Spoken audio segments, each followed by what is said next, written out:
Om Namo Venkatesaya. Welcome back to our channel. నా వీడియోల్ని చివరి వరకు చూసి దయచేసి లైక్ చేయండి. మీరు లైక్ చేయడం వల్ల ఈ వీడియోలు మరికొందరికి వెళ్తాయి కాబట్టి దయచేసి లైక్ చేయండి. ఈరోజు వీడియోలో అలంకారం చూపిస్తానండి. లక్ష్మీదేవి అలంకారం సింపుల్గా చేసుకునే విధంగా మీ అందరికి కూడా చూపిస్తాను. ముందుగా అయితే ఈ జాకెట్ ముక్కను ఈ విధంగా అయితే కుచ్చులు పోసుకోవాలండి. ఈ జాకెట్ ముక్కలు ఎక్కడ దొరుకుతాయి అని మీకు డౌట్ రావచ్చు. మీరు చీరలు కొంటే చీరల్లో వస్తూ ఉంటాయి. ఆ చీరలు కొంతమంది వాడకుండానే ఉంటారు. చాలామంది కూడా కుట్టించుకుంటారు. కొంతమంది ఏమో వదిలేస్తారు. అలాంటి వారు తీసుకుని ఈ విధంగా అయితే కుచ్చులు పోసుకోవాలండి. ఎలా కట్టాలనేది ఇప్పుడు ఈరోజు వీడియోలో ఫుల్గా చూపించేస్తాను. ముందుగా అయితే కలిసిన చెంబు తీసుకోవాలండి. మా ఇంట్లో ప్రస్తుతానికైతే స్టీల్ ఉంది కాబట్టి నేను స్టీల్ దాంతో చూపిస్తున్నాను. మీరు ఇత్తడి కానీ రాగి కానీ వాడచ్చు. స్టీల్ కూడా వాడుకోవచ్చండి, ఏం కాదు. వెండి కూడా వాడుకోవచ్చు. ఈ విధంగా అయితే కలిసిన చెంబుకి రెడీ చేసుకుంటున్నాను. అలాగే నిలువుగా ఒకటి, అడ్డంగా ఒకటి, 2 కర్ర ముక్కలు తీసుకున్నానండి. నా దగ్గర మధ్యలో సువ్వ ఉంది కాబట్టి సువ్వ వాడాను. మీరు సువ్వ లేకపోయినా పర్వాలేదు. ఒక కర్ర పుల్ల నిలువుగా పెట్టండి, అడ్డంగా ఒకటి కట్టండి. ఈ విధంగా వీడియోలో చూపించినట్లుగా కట్టిన తర్వాత ముందుగా అయితే కలిసిలోకి నింపుకోవాలండి. కలిసంలో నిలబెడటానికి ఇప్పుడు నేను ఏం చేస్తానంటే చూడండి, బియ్యం ఉంటాయి కదండి, బియ్యాన్ని కలిసి నిండా పోసుకున్న తర్వాత దాంట్లో నిలబెడితే మాత్రం చాలా బాగుంటుంది. స్టిఫ్గా నిలబడి ఉంటుంది. చూసారా, ఈ విధంగా బియ్యం పోసాను. బియ్యం పోసిన తర్వాత నిలబెడతాను. నిలబెట్టిన తర్వాత బాగుంటుందండి. చూసారా, ఈ విధంగా అయితే నిలబెట్టేశాను. గట్టిగా గుచ్చాలండి. అలాగే ఆ చెంబులో పోసిన తర్వాత 3 సార్లు కింద కొట్టినట్లయితే ఆ బియ్యం అనేది ఒక దగ్గరికి వచ్చేస్తుంది, కంప్రెస్ అయిపోతాయి. అప్పుడు మనకి ఏమన్నా నిలబెట్టినా కూడా నిలబడుతూ ఉంటుంది. అలాగే ఇంకా సపోర్ట్ కావాలి అనుకుంటే ఇగోండి వీడియోలో చూపించినట్లుగా తాళ్ళు కట్టుకోవచ్చండి. ఈ విధంగా తాళ్ళు కట్టుకుంటే నిలబడతాయి. ఇక్కడ నేను గోల్డ్ కలర్ది లేస్ ఉందండి, ఆ లేస్తో అయితే కట్టాను. మీరు దారమైనా యూజ్ చేయొచ్చు.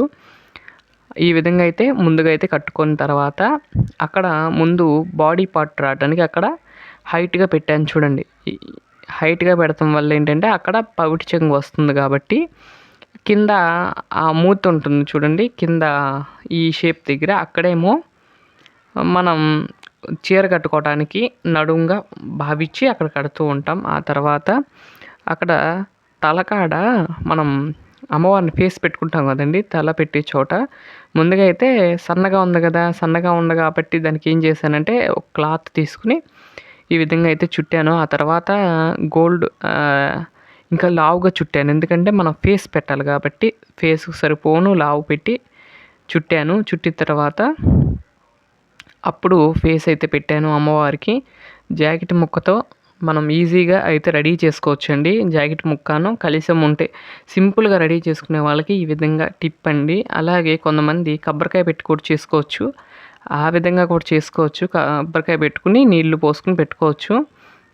నేనైతే ప్రస్తుతానికైతే ఈ విధంగా అయితే మీకు చూపిద్దామని చెప్పి బియ్యంతో అయితే చూపించాను. మీరు కలిసిన చెంబులాగా పెట్టుకుని కొబ్బరికాయ పెట్టుకుని కూడా చేసుకోవచ్చు. అది ఇంకా బాగుంటుందండి. నాకు దగ్గర కొబ్బరికాయ లేదు, అందులో ఇప్పుడు అర్జెంటుగా వీడియో తీయాలి కాబట్టి నేను ఇలా అయితే చేయటం అనేది జరిగిందండి.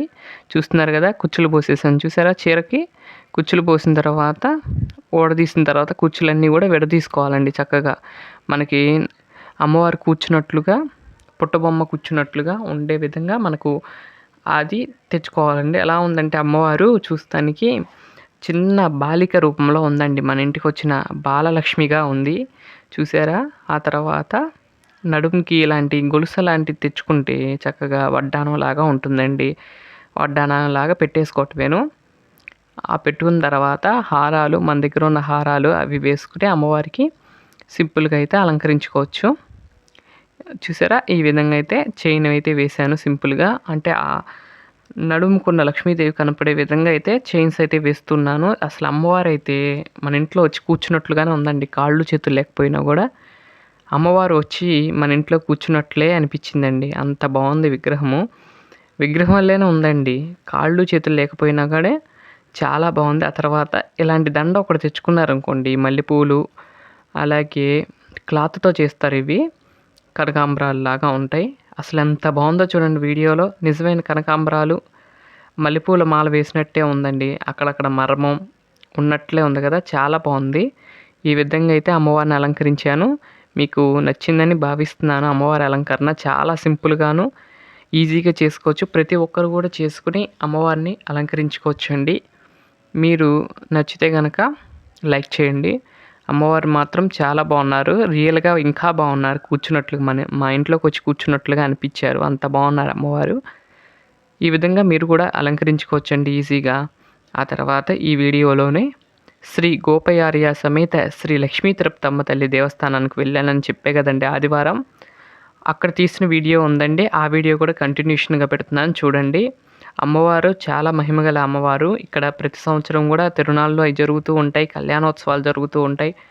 మన ఛానల్లో అమ్మవారి విగ్రహాలు అమ్మవారి విగ్రహం గురించి అన్నీ కూడా ఉన్నాయి వీడియోలు.